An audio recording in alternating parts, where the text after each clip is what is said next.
अब इनको लेते हैं हम लोग। ये प्रश्न इसी का कि किन संख्याओं के वर्ग विषम संख्या होंगे या सम संख्या होंगे और क्यों बताना। ठीक है, अब इसी को लीजिए। ये कितना है 727।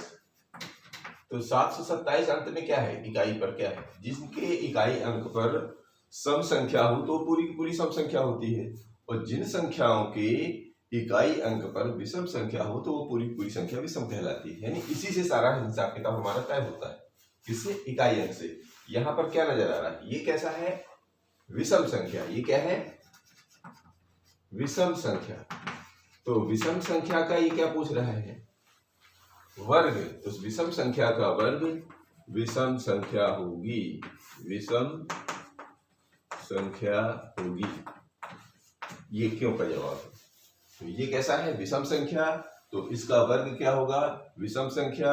और ये क्यों होगी, क्योंकि यह इनका यहाँ पर लिख लेना वर्ग। ठीक है, ये विषम संख्या है तो इसका वर्ग भी विषम संख्या होगी। ठीक है, ये क्यों में आ जाएगा। अभी 158 क्या है, देखिए 8 क्या है, सम संख्या होती है, तो ये बन गया सम संख्या। तो सम संख्या का वर्ग भी सम संख्या होगी, तो यहां पर लिख दीजिए सम संख्या होगी। इसको ले लीजिए 269 मतलब 269, और यह क्या है, इकाई में 9 है, तो 9 क्या है, ये विषम संख्या है। कैसा है ये, विषम संख्या। तो विषम संख्या का वर्ग हमेशा विषम संख्या ही होती है। ये अभी हम लोगों ने पढ़ा। आगे देखिए, एक और ले लीजिए 1980 या 1980 क्या है, इकाई पर 0, शून्य क्या होता है, शून्य होता है सम। तो ये क्या है, सम संख्या। और सम संख्या का वर्ग हमेशा सम संख्या होती है। ये बात तो समझ में आ रही है, ये हम लोग क्यों नहीं लिख रहे हैं। इसका मतलब होता है अगर जो चीज एक बार लिख गई है बार बार लिखना ना पड़े तो एज इट इज इसको उतार देते हैं। इससे पता चल जाता है कि ये वही संख्या है, शब्द बोला जा रहा है। इधर देखिए, यहां तक तो बात समझ में आ रही है, कैसे सम विषम पकड़ेंगे। और इन संख्याओं के वर्ग में शून्यों की संख्या क्या होगी, इसको लेके देखते हैं। यहां पर 7 है, अभी हम लोगों ने पढ़ा कि जो शून्य होते हैं वो अपने आप को जब भी आते हैं वर्ग करने के लिए वो डबल होके आते हैं। तो 6 का तो जो भी होना ही होना है, तो एक शून्य है तो ये जब भी आएगा ये तो किसमें कितना चला गया, इस 6 का तो ये इसका वर्ग करेंगे मतलब 6 गुणे 6 ऐसा ही होगा ना। तो ये कितना आ जाएगा, 6 जो भी आएगा वो 6 यानी 60 का वर्ग कर, या ऐसा लिख सकते हैं 60 का वर्ग। इसका मतलब हो जाएगा 6 का जो भी आ जाएगा, 6 का मान तो 36 ही होता है, पर ये एक के साथ 2 को लेके आएगा, मतलब जो ये है वो ये बन जाएगा। इसमें देखिए 2 ऑलरेडी है और 4, तो इसका मतलब क्या होगा, ये 400 का वर्ग। इसका मतलब क्या हो गया, हमको कितने शून्य आएंगे ये देखना। तो 4 का वर्ग तो जो हो जाएगा वो तो लिख ही दीजिए मान लो यहाँ पर, और साथ में ये 2 ठो शून्य आएंगे, यानी कि ये इतने लेके आएगा ये, यानी 2 है तो 2 जोड़े और लेके आएगा। इसका मतलब ये है शून्यों की संख्या क्या होगी, तो इसमें लिखेंगे शून्यों की संख्या 2 होगी। ये कितना होगी, 2 होगी। इस वाले में देखिए शून्यों की संख्या कितनी है, 2 थी इधर, तो इधर कितनी हो जाएगी, 2 की 4 हो जाएगी। इस तरह हम जान सकते हैं। अब लेते हैं कुछ और सवाल।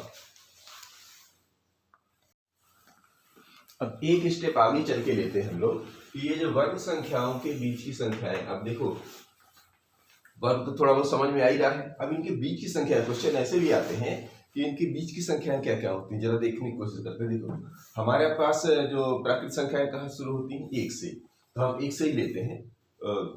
समझ में आया, फिर जैसे जैसे जरूरत पड़ेगी वैसे आगे आप खुद ही निकाल लेंगे। तो देखिए हम शुरुआत कहाँ से करते हैं, 1 जो वर्ग आता है, फिर दूसरी संख्या, फिर 3, फिर 4, फिर 5, ऐसे अगर हम चालू करें, अगर इनका वर्ग निकालें तो क्या होता है। तो 1 का वर्ग क्या होता है, 1, 2 का वर्ग 4 यानी ये संख्या, ठीक है, 3 का वर्ग 9, 4 का वर्ग 16, ऐसा लिख लेते हैं तो ज्यादा स्पष्ट होगा। ये इनके वर्ग है। 5 का वर्ग 25, ये तो समझ पा रहे हैं। अब देखिए अगर ये कह दे कि 1 का वर्ग और 2 का वर्ग जो संख्या है, इनके बीच में क्या करना है, वर्ग संख्याओं के बीच की संख्याएं निकालना। तो देखो जी, 1 का वर्ग तो यहाँ होता ही, हम लिख लिया इधर, और 2 का वर्ग कितना होता है 4, तो इनके बीच में कितनी संख्याएं आ रही हैं, इनके बीच में संख्याएं आ रही हैं, यहाँ पर देख लीजिए, 1 का वर्ग 1, 2 का वर्ग 4, कितनी आ जाएंगी 2 और 3, तो मतलब 2 अंक आ रहे हैं यहाँ पर देखिए 4, इधर 2 का वर्ग कितना है 4 और 3 का वर्ग 9, तो इसको हटाइए, इसको, तो इन दोनों के बीच में कितनी आ रही है 5, 6, 7, 8, अर्थात इसका मतलब हो गया यहाँ पर कितनी आ रही है 4 संख्या है। इसको देखिए 4 का वर्ग कितना होता है 16, और 16 के पहले किसका था 4 के पहले 3 था, 3 का वर्ग 9, ये अलग हो गया, इनके बीच में कितनी आ गई यहाँ तक 10, 11, 12, 13, 14, 15 और 16, तो इसका वर्ग ही है, और ये पिछले वाले का वर्ग है। 5 का भी ले लीजिए, 5 का वर्ग 25, तो इसके अंदर ये 16 इधर आ गया, तो इसके अंदर इतनी संख्याएं आ गई। तो 1, 2, 3, 4, 5, 6, 7, 8, अब निकल के आके आ रहा है इन दोनों संख्याओं के वर्गों, यानी 4 में से 1 कम करते हैं, यानी इन दोनों का अंतर कितना है, इन दोनों का अंतर है, इन दोनों के अंतर कितना आ जा रहा है, अंतर 3, ठीक है, लेकिन मिल कितने रहे हैं हमको 2। इधर देखिए इन दोनों का अंतर, इनका और इनका अंतर कितना है, इन्हीं 9 में से 4 घटाएंगे तो कितना आता है 5, और मिल कितने रहे हमें 4। अभी से एक पैटर्न बनता है। 16 और 9 का अंतर कितना है, 16 और 9 में अंतर करेंगे तो 7 मिलेंगे, और हमको संख्याएं कितनी मिल रही हैं 6। 25 और 16 में अंतर करेंगे तो हमें कितनी संख्याएं मिल रही हैं 16, 4, 20, 5, 25 अर्थात 9, और मिल कितने रही हैं गिन लीजिए 4, 4, 8। इससे क्या समझ में आ रहा है, इससे एक पैटर्न बनता हुआ नजर आ रहा है। यदि हम जिनको घटा रहे हैं, यानी कि किसमें से, आगे वाली संख्या में से पिछली वाली, यदि हम पहली वाली संख्या को, प्राकृत संख्या को n मान ले, यदि पहली संख्या n हो तो उसके ठीक आगे वाली संख्या क्या हो जाएगी, उसके ठीक आगे वाली पहली संख्या अगर n है तो उसके, जैसे मान लो 1 है, 2 कैसे बनेगा, 1 में 1 जोड़ने पर, यानी n के आगे कौन सा बनेगा, तो दूसरी संख्या, दूसरी कौन सी बनेगी, दूसरी संख्या क्या बन जाएगी n+1, यही तो बनेगी। पैटर्न निकाल, हमको क्या निकालना है इनका, तो ये तो सीधा सीधा इतना बार बार लिखने की न पड़े, तो हम एक पैटर्न बना लेते हैं। पैटर्न बनाने के बाद क्या होगा, उस पैटर्न को हम सीधे अप्लाई कर देंगे और हमारा काम होने लगेगा। तो हम निकाल के आ रहे हैं वर्ग संख्याओं के बीच की संख्या है। अब देखिए पहली संख्या यदि हम n मान लिया तो दूसरी संख्या क्या होगी, ठीक इसके एक आगे मतलब 1 जोड़ दीजिए। अब ये हम कह रहे हैं इनका अंतर, अंतर का मतलब क्या होता है कि n+1 और n को घटा देंगे तो ये अंतर कहलाएगा। लेकिन यहाँ पर क्या नहीं कहा, वर्ग संख्या है तो इनका भी वर्ग करना है हमें, इनका अंतर। तो अभी हम लोग थोड़ा बहुत अगर आपको आइडिया हो तो जो सर्वसमीकाएं पढ़े थे, सर्वसमीकाएं क्या होती है, ये क्या है, a धन b का वर्ग, a धन b का वर्ग क्या होता है, a का वर्ग धन b का वर्ग धन 2ab, या 2ab पहले लगा लो, लास्ट में कर दो, a का वर्ग धन 2ab धन b का वर्ग, कैसे भी कर लो, आगे पीछे की संख्याएं क्रम विनिमय नियम का पालन करती, इसमें कोई दिक्कत नहीं है, गुणा और धन के लिए। तो ये बन जाएगा, खोल दीजिए, n² प्लस 2ab, 2ab मतलब 2a की जगह है n और b की जगह 1, तो 2 गुणे n 1 गुणे 1 मतलब 2n बन गया, और धन 1 का वर्ग माने 1, इसका खोल दीजिए तो ये बन जाएगा n²। ये इससे हमको सर्वसमीका का इस्तेमाल करके देख लेते हैं। तो n² से n² कट रहा है, तो हमारा निकल के क्या आ रहा है, ये निकल के आ रहा है 2n+1, ये हमारा बच के आ रहा है। इसका मतलब क्या हो गया, इसका मतलब ये हो गया कि यदि हम जो ये हमारी संख्याएं हैं कौन सी ये, तो इन दोनों संख्याएं यानी इन दोनों वर्ग संख्याओं के बीच में कितनी संख्याएं आती हैं, हमेशा 2n+1 संख्याएं आती हैं। और ये देखिए यहाँ पर भी दिए हुए हैं, अगर इनके बीच में कितनी संख्याएं हैं तो हाँ, तो ये जो कितनी हो जाती हैं 2n+1 संख्याएं आती हैं, ठीक है। और जो हम पा क्या रहे हैं, इन संख्याओं में से एक कम, देखिए जो भीतर संख्या इधर कितनी आई, 3, और मिला हमें कितनी, 2। इधर आई थी 5 तो मिला कितना हमें, 4। यहाँ 7 आई थी तो मिला कितना हमें, देखिए 6।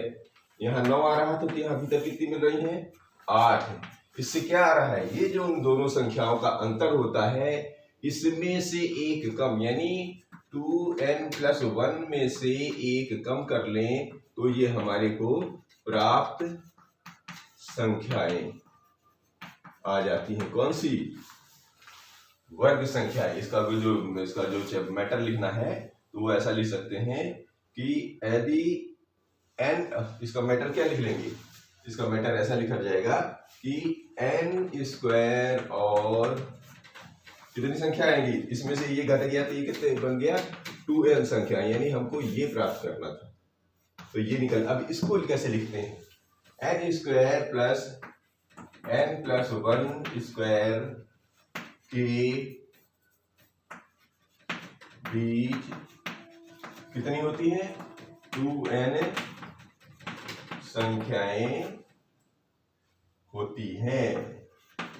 ये हमारा पैटर्न बना, असली चीज ये निकालनी थी, समझ पा रहे हैं।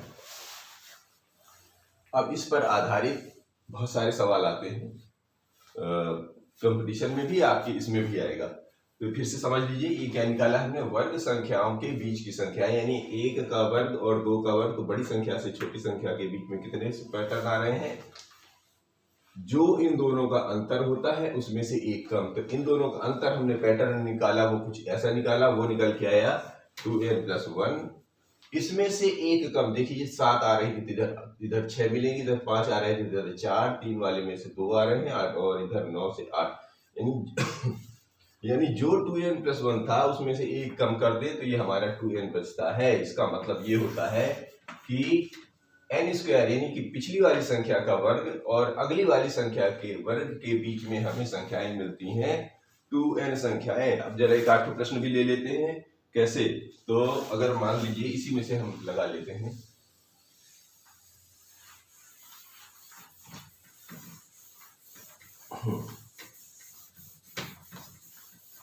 अब एक ले लेते हैं प्रश्न कि 9² और 10² के बीच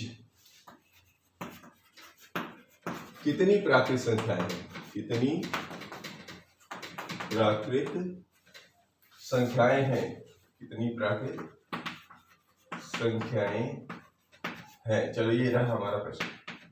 अभी आपने पढ़ा है कि पहले वाले को हम क्या लेते हैं, n, ठीक है, या n² बराबर क्या कितना है यहाँ पर 9, और n+1 का स्क्वायर कितना है, n+1 का स्क्वायर कितना है, 1 का स्क्वायर कितना दिया हुआ यहाँ पर 10, और हमने इन दोनों का अंतर का जो अभी संख्या निकाली तो कितनी प्राकृतिक संख्या होती है, इन दोनों के बीच में 2n प्राकृतिक संख्या होती है। n का मतलब क्या होता है, ये वाली पहली वाली संख्या, तो इसका मतलब होता है इसमें 2 का गुणा कर दो, इसका मतलब इसमें 18 संख्याएं होंगी। एक और ले लीजिए, इसी में आगे प्रश्न है 11 और 12 के बीच, ये तो पहला ले लिया, इसी में दूसरा एक और लिखिए, देख लीजिए 11² और 12² के बीच में कितनी संख्याएं होंगी, तो n की जगह यहाँ पर है, n² की जगह कितना है 11 का स्क्वायर, और n+1 की जगह मतलब 11 के आगे 12 का स्क्वायर, हमें क्या मिलता है 2n संख्याएं मिलती है, 2 का मतलब हो गया 2, n का मतलब 11, 11 दूनी 22 संख्याएं, ये हमारा आंसर निकल के आता है आसान। अब देख लीजिए इनके बीच में वर्ग युग्मों के बीच में संख्या बजाय वर्ग संख्या नहीं, चलो और ले लेते हैं तो ये बात समझ पा रहे हैं ना, ये निकालना हमको, ये निकालने आना चाहिए। अब देखते हैं इसको,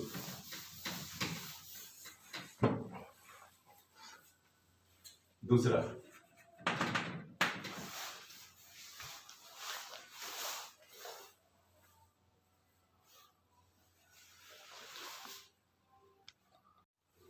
हाँ ये वाला देखिए जरा भी, वर्ग संख्याओं के बीच की संख्याओं के अंदर कि निम्नलिखित संख्याओं के युग्म के बीच की संख्या बताइए जो वर्ग संख्याएं नहीं है। अभी हमने किया कि दो लगातार क्रमागत संख्याएं हैं, उनके वर्गों के बीच में कितनी प्राकृत संख्याएं आती हैं, वो आती है 2n। प्रश्न ये भी वही है कह रहा है, लेकिन दूसरे तरीके से कह रहा है। ये कह रहा है कि इनके बीच में की संख्या बताइए जो वर्ग संख्याएं नहीं है। क्योंकि लगातार है तो बीच में तो वर्ग आएगा ही नहीं, बस समझ रहे हैं। तो क्या आएंगी, उन्हीं को प्राकृत संख्या बोलते हैं।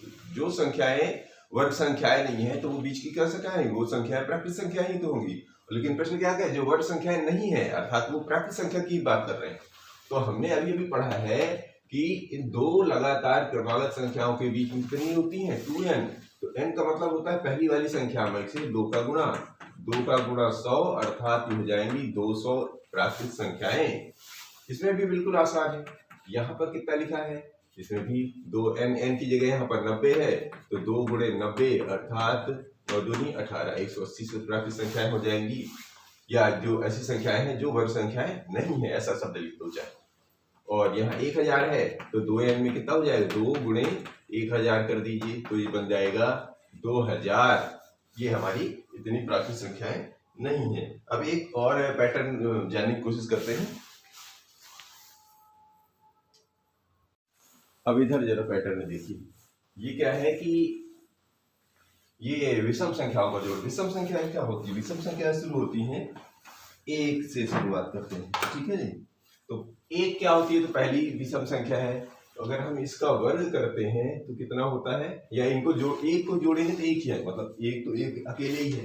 तो ठीक है, ये 1 क्या होता है, 1 का वर्ग, ये हम लिख सकते हैं। 1 के बाद दूसरी विषम संख्या कौन सी है, 3। यानी पहली दो विषम संख्या है, यानी यह लिखा भी है 1 और 3, यानी पहली दो विषम संख्याओं को जोड़ दे तो 3 और 1 4। ये किसका वर्ग होता है, 2 का वर्ग। अब 3 ले लीजिए, 1 2 3 यानी पहली 3, 1 के बाद 3, 3 के बाद और 5। पहली 3 ले ली थी, 3 का भी जोड़ेंगे तो 5 3 8 और 1 9, यानी 9। 9 का वर्ग कितना है, 9 किसका वर्ग है, 3 का। और पहली 4 ले लीजिए, 1 2 3 4 यानी 1 3 5 और 7 कितनी हो जाएंगी, 4 संख्याएं, क्या विषम संख्या है। और 4 विषम संख्याओं को जोड़ते हैं तो हमें कितना मिल रहा है, 16। और 16 किसका वर्ग होता है, 4 का। 5 लेके देखते हैं तो 1 2 3 4 5 यानी 1 3 5 7 9, ये कितनी हो गई, 5 विषम संख्याएं जोड़ दें हम यहाँ पर तो 9 7 16 4 20 1 21 21 3 24 और 1 25 25।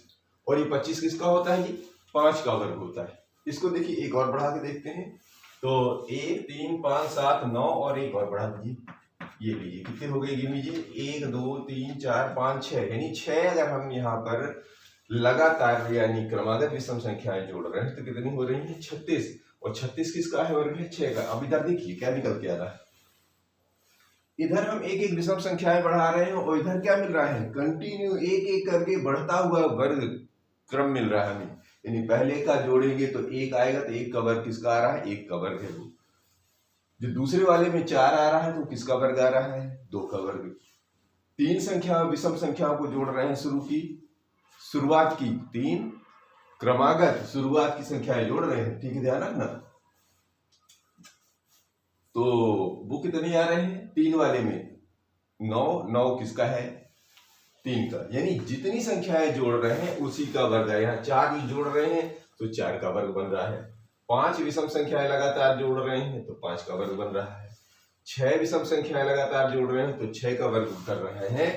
तो यदि हम n ले लेंगे तो क्या बनेगा, n का वर्ग बनेगा। यही तो हमारे को निकालना था कि पहली n विषम प्राकृत संख्याओं का योग जब कंपटीशन में जाएंगे तो ये हमको ध्यान रखना पड़ेगा कि अगर कभी अचानक पूछ ले कि जरूर 12 विषम संख्याओं का योग निकालो तो 12 विषम संख्याओं का सीधी सीधी 12 का वर्ग। अगर बोल दे कि 28 विषम संख्याओं या 27 विषम संख्याओं तो 27 का 27 में गुणा 27 वर्ग। तो इसका जो डेफिनेशन निकल के आई कि यदि एक संख्या वर्ग संख्या है तो वह 1 से प्रारंभ होने वाली क्रमागत, यानी अगर कोई संख्या वर्ग संख्या दी हुई है तो अगर हमको ये पता करना है कि ये कितने क्रमागत विषम संख्याओं का योग है तो जितना अंक दिया है उतने ही क्रमागत विषम संख्याएं होंगी। अब इसी का एक उल्टा होता है, विलोम भी होता है। विलोम का मतलब होता है कि इसी का ठीक उल्टा, यानी कि इसको अगर मैं पीछे घटाना शुरू कर दूं तो कितनी देर में खत्म हो जाएगी। जैसे मान लीजिए इसको लेते हैं, ये अगर 25 को ले लें तो 25 में पहली क्रमागत संख्या क्या घटेगी 9, तो 25 में 9 घटा लीजिए, कितना आ गया 16, 9 25, ठीक है। अब इस 16 में क्या करेंगे, अगली वाली संख्या घटा दीजिए, 7 घटा दीजिए, तो कितना बच, अलग से लिखते हैं 16। अब ये 16 में से ये अगली वाली घटा दीजिए, 16 में से 7 घटाएंगे तो कितना बनेगा, 16 में से 7 गए 9, ठीक है। अब इस 9 में से अगली वाली संख्या घटाओ, यहाँ तक घट गई, ये दोनों घट गई, ये वाली घटा के देखो। और 9 में से अगली कौन सी है, 5 घटेगी, तो 9 में से अगली 5 घटेगी तो क्या बन जाएगा 4। अब 4 में से अगली कौन सी घटेगी 3, तो क्या बन गया 1। और 1 में से अगली वाली कौन सी घटेगी, 1 में 1 अर्थात 0। तो कितने का हमारे पेड़ बने, 1 2 3 4 5। 5 क्रमागत संख्याओं को जोड़ने पर विषम संख्याओं को 5 का वर्ग आया था। तो उसी प्रकार अगर हम क्रम से उनको घटा दें तो जिस संख्या पर वो 0 प्राप्त हो जाए, यानी कि वो आखिरी वाली संख्या भी हट जाए, तो भी इससे भी पता कर सकते हैं कि वह संख्या उतने मतलब 5 क्रमागत संख्याओं का विषम संख्या थी, 5 क्रमागत विषम संख्याओं का योग थी, जो घटा के भी देख लिया।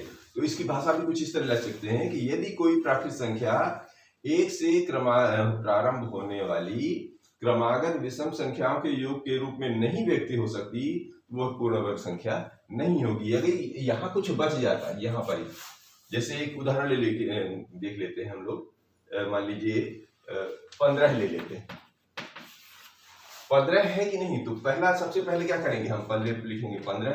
15 में से 15 कहाँ है, 15 कहाँ पर आएगा, इसके पहले 16 के पहले आएगा, तो हमारी पहली विषम संख्या कौन सी आएगी 5। 15 में से 5 घटाएंगे तो हमें मिलेगा 10। अगला 10 में से कौन सा घटाएगा, 10 में से 3 तो आएगा 7, और 7 में से 1 घटाएगा, ये तीसरा, 7 में से 1 घटाएगा तो क्या बन गया, 7 में से 1 गया 6, तो ये हमारा बच गया। तो यहाँ जबकि हमें क्या होना चाहिए, नहीं बचना चाहिए। यदि अगर कोई चीज बच जाती है क्रमागत संख्याओं को घटाने पर, क्रमागत विषम संख्याओं को घटाने पर, तो वो संख्या फिर पूर्ण वर्ग संख्या नहीं हो सकती, ये हमें समझना था। अभी हमने 2 क्रमागत विषम संख्याओं का जोड़ देखा है, अब हम गुणनफल भी करके देख लेते हैं कि क्या होता है। तो 2 क्रमागत सम या विषम प्राकृत संख्याओं का गुणन निकाल के देख लेते हैं। अभी 2 क्रमागत किनको विषम संख्याओं को हमने जोड़ के देखा, तो जितनी संख्याएं विषम जुड़ रही हैं उसी का सीधा सीधा वो वर्ग संख्या प्राप्त हो जाती थी। अब जरा इनका गुणनफल भी करके देख लेते हैं। एक उदाहरण लेते हैं, जैसे मान लो एक है 11 और 13, 2 लगातार संख्याएं ले लेते हैं, कौन सी, विषम संख्याएं ले ली। तो 11 और 13 का गुणा करके देखें तो क्या आ रहा है, 143 आता है, करके देख लीजिए। तो 11 को मैं क्या लिख सकता हूँ, क्योंकि हमको थोड़ा सा पैटर्न ढूंढने हैं, तो हम 11 को हम क्या कर सकते हैं, 12 में से 1 कम कर दें तो भी 11 कहलाएगा, और 12 में से 1 यानी दोनों के बीच में कौन संख्या है, 11 और 13 के बीच में अगर हम निकालें, कैसे निकालें, 11 और 13 को जोड़ देते हैं तो कितना बन जाता है, 11 13 24, और कितने 2 संख्याएं जुड़ी हैं तो ये भाग देंगे, यानी कि 12, यानी वो संख्या हमें कौन सी मिल जाएगी, आसान तरीका है। तो 11 और 13 के बीच में कौन सी संख्या आ रही है, 12 है। तो यदि मैं उस 12 में से 1 कम कर दूं तो पिछली संख्या मिल रही है, और उस 12 में से 1 जोड़ देता हूं तो मुझे अगली संख्या मिल रही है। तो इसका मतलब क्या हुआ, यदि मैं उस बीच वाली संख्या का वर्ग कर दूं, यानी ऐसा हो गया, तो ये कहां से प्राप्त हो, ये जो पैटर्न निकल के आ रहा है वो एक सर्वसंख्या हम लोगों ने पहले पढ़ी थी कुछ समय पहले। वो सर्वसंख्या क्या होती है, यदि किसी संख्या का 1 घटा और उसी संख्या का 1 जुड़ा, यानी कि 1 कम और इसी संख्या का में से अगली वाली संख्या 1 जोड़ देनी, a में से 1 कम कर दो और a में से 1 जोड़ दो, तो क्या प्राप्त होता है, तो ये प्राप्त होता है कि पहली संख्या का वर्ग ऋण दूसरी संख्या का वर्ग, ये हमारी सर्वसंख्या बन के आती है, ये हम पहले पढ़ चुके हैं, और इसी के आधार पे हमें ये पैटर्न निकाल लेना है। तो पहली संख्या यानी कि जो हमने अभी 2 लगातार विषम संख्या ली, 11 के बाद तो 12 सम हो जाएगी, तो 13 विषम, इन दोनों का योग यानी बीच वाली संख्या क्या होगी, योग का आधा, तो बीच वाली संख्या क्या है, 12, तो हम क्या लिख सकते हैं इसको, 11 को हम लिख सकते हैं 12 में से 1 कम करके, 13 को क्या लिख सकते हैं 12 में से 1 जोड़ के, इससे क्या निकल आएगा, इससे हमारा एक पैटर्न निकल के आता है। एक दूसरी संख्या लेते हैं 13 और 15 लेके देखते हैं। तो 13 को कैसे लिख सकते हैं? 13 में यदि मैं एक कम करूं तब भी 14 मिल जाएगा, यानी 13-15 का के बीच का संख्या कौन आएगी? 14 है। तो इसका मतलब मैं 13 को क्या लिख सकता हूँ? 14 में से एक कम करके, और 15 को क्या लिख सकता हूँ? 14 में से एक जोड़ के लिख सकता हूँ। क्यों? क्योंकि मुझे पैटर्न चाहिए। तो क्या निकल के आता है? यही पैटर्न निकल के आया। एक सम संख्या भी ले लो, लगातार दो, ठीक है। क्या लिखा है? दो क्रमागत सम। तो विषम संख्या का देख लिया, सम भी देख लिया। मान ली 44 और 46 है, तो 44 और 46 के बीच में कौन सी संख्या आ रही? 45 आ रही ना। तो 44 को मैं क्या लिख सकता हूँ? 45 में एक कम करके। और 46 कैसे लिख सकता हूँ? 45 में एक जोड़ के। इसका मतलब ये हो गया कि ये मेरी सर्वसंख्या ये बन गई, इस तरह सर्वसंख्या बन के आ रही है। जब सर्वसंख्या बन के आ रही है तो मैं इसको इस रूप में लिख सकता हूँ, यानी 45 का वर्ग ऋण 1 का वर्ग। ओवरऑल क्या समझ में आ रहा है कि ये जो पैटर्न है, जो हमारी सर्वसंख्या है, ये सर्वसंख्या हमेशा हमारी बन के आ रही। इस पैटर्न के आधार पे ये जो सर्वसंख्या पढ़े थे, वो सर्वसंख्या आई कहां से थी? वो इस पैटर्न से आई थी। इसका मतलब ये हुआ कि किसी भी संख्या का चाहे सम हो या विषम, उसमें से एक कम कर लें, उसी में एक जोड़ दें, तो ये सर्वसंख्या हमें प्राप्त हो जाती है। अभी तो हमने उसको याद कर रखा था, अब कैसे आती है? वो इस पैटर्न से आती है, ये हमें याद रखना है। अब इस पर एक आध क्वेश्चन कर लेते हैं तो और हमको स्पष्ट हो जाए। अब ये जो प्रश्न दिया हुआ है, ये प्रश्न क्या कह रहे हैं कि निम्नलिखित संख्याओं को दो क्रमागत पूर्णांकों के योग के रूप में लिखिए। अभी अभी हम लोगों ने पढ़ा है कि यदि कोई संख्या वर्ग संख्या है तो उसमें क्या करना है? या तो एक संख्या जोड़ दो और या एक संख्या कम कर दो, तो दो लगातार क्रमागत संख्याएं निकल आती हैं, जो अभी अभी हमने पढ़ा। उसी का यहाँ पर इस्तेमाल करना है। तो देखिए, निम्नलिखित संख्याओं को दो क्रमागत पूर्णांकों के योग के रूप में 21 कर लिया है पहले। तो लो जी, 21 को हमने लेना है, तो हमने को क्या करना है? सबसे पहले काम करना ये होना चाहिए कि 21 का वर्ग जो है उसमें से हमें एक बार एक जो घटा देना है और उसका 2 का भाग दे देना है। दूसरी संख्या कैसे निकलेगी? दूसरी संख्या निकलेगी वो 21 का वर्ग का जो संख्या आएगी उसमें एक जोड़ के आधा कर देना। ये तो किया ना, पिछली बार क्या किया था? एक कम और एक ज्यादा, तो वो लगातार संख्या निकल आती है। 21 का वर्ग हमें याद होना चाहिए, बस ये ध्यान रखना है। नहीं याद है तो गुणा करके निकाल लो। और हमने अभी पहले बताया था कम से कम 25 या 30 तक आपको वर्ग याद रखना है, तो जल्दी आसान रहेगा काम करने में। तो 21 का वर्ग 441 होता है, इसमें से एक कम करके 2 का भाग देंगे, तो कितना हो गया? 441 में यह अलग अलग करके करते हैं। तो ये बन गया 441 में से कम कर गया तो 440 बटे 2, 2 से भाग देंगे, 2 दूनी 4, 2 दूनी 4, अर्थात वह संख्या आ गई 220। इधर देख लीजिए, इसमें क्या करना था? 441 में से एक जोड़ना था, तो ये और 2 का भाग देना था, तो ये बन जा रही है हमारी 442 में से 2 का भाग देंगे, तो 2 दूनी 4, 2 दूनी 4, 2 एक कम 2, अर्थात 221। इसका मतलब ये हो गया कि वो जो संख्या थी 21 का वर्ग, 21 के वर्ग को मैं कैसे लिख सकते हैं? तो 220 और हम 221 के रूप में लिख सकते हैं। ये जो अभी तक की जो हमने कवायद करी, यानी इसके ठीक पिछले वाला जो सूत्र निकाला, उसका कहने का मतलब था वो किसका वर्ग होता था? ऐसे वर्ग होता था। तो वो लगातार कौन सी संख्या है जिनको हम लिख सकते हैं? वो ये संख्या है। 13 का निकाल लो, 13 का निकाल के देख लो। ये रहा 13, तो ये 13 का वर्ग। सबसे पहले क्या करना है जी? इसको सबसे पहले जितना है उसमें से एक कम करके 2 का भाग, ये जितना है उतने में से एक जोड़ के 2 का भाग, बस इतना करना है। जो संख्या है उसमें से एक कम करके उसके वर्ग में से एक कम करना है और एक वर्ग में से एक जोड़ना है और 2 का भाग देना है। अब ये याद रखना है, 13 का वर्ग हमें याद नहीं करना है, और नहीं याद है तो निकाल लो, वैसे भी याद करना जरूरी है।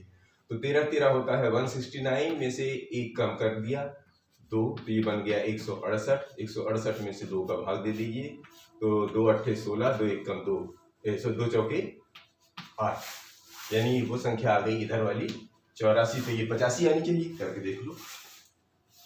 13 169 प्लस 1 ये बन गया, सॉरी बटे 2 ये बन गया 168। 70/2, तो 2 एकम 2, सॉरी 2 अट्ठे 16 और 1 बचा 2 पंचे 10, वो देखो 85 हो गई।